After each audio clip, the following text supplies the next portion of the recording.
Hello and welcome to Math Club. This is season 1 of Math Club, question 7. For season 1 of Math Club, we're doing an algebra practice to help you get better at algebra. So without further ado, let's get into the question. So this is a question. You may take a while to read the question. You may pause the video if you need more time. Okay, you can pause the video if you need more time. I will start explaining this question. So first up, we've got to organize the above information in a table because, as you know, there's quite a lot of stuff going on. I don't really know, there's probably just like there's two scenarios happening. So yeah, firstly just organize everything in a table. But before that, we will define some variables first. So first we say that Tom has X dollars at first and Sam has Y dollars at first. And so let's say that K days passed for the case 1, which is in green color as I've highlighted it, and say that M days passed for case 2, which is highlighted in yellow. So this might seem very complicated, but when you organize it at the table, it's significantly better. So first we'll work on case 1, which is highlighted in green. So this is the table I've got Tom and Sam, and since Tom and Sam has X and Y dollars at first, and for Tom spends $80 per day for K days, it will be minus 80K, and similarly Tom will have $500 left, while Sam will be minus 40K, and he will have $0 left as he has spent all his money. So this is the first case, and the second case, which is highlighted in yellow, also organized in the table.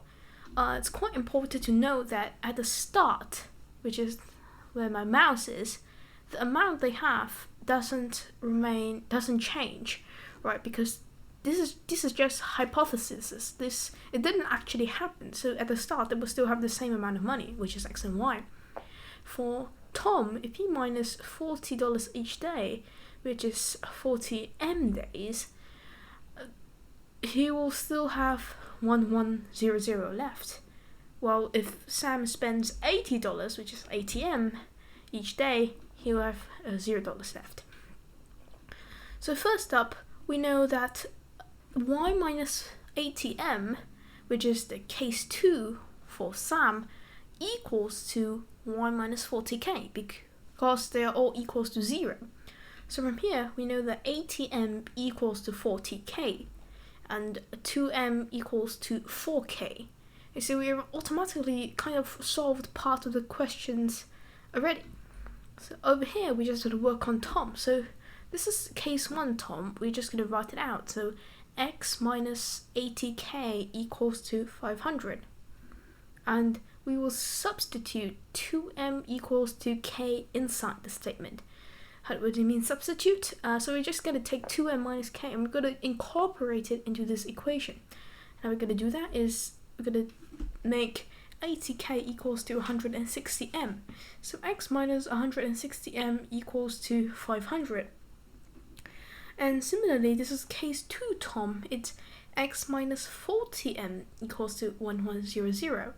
So 120M equals to 600 and M equals to 5. So note, we're trying to find how much Sam has at first. So Sam, as you can see, 0 minus 80M. That means the amount Sam had at first is 5 multiplied by 80, which is 400. This is the end of the video. I hope you enjoyed the video. Feel free to hit subscribe if you enjoyed the video and share with your friends if you learned something new. And I'll see you guys next time, and thank you for watching Math Club.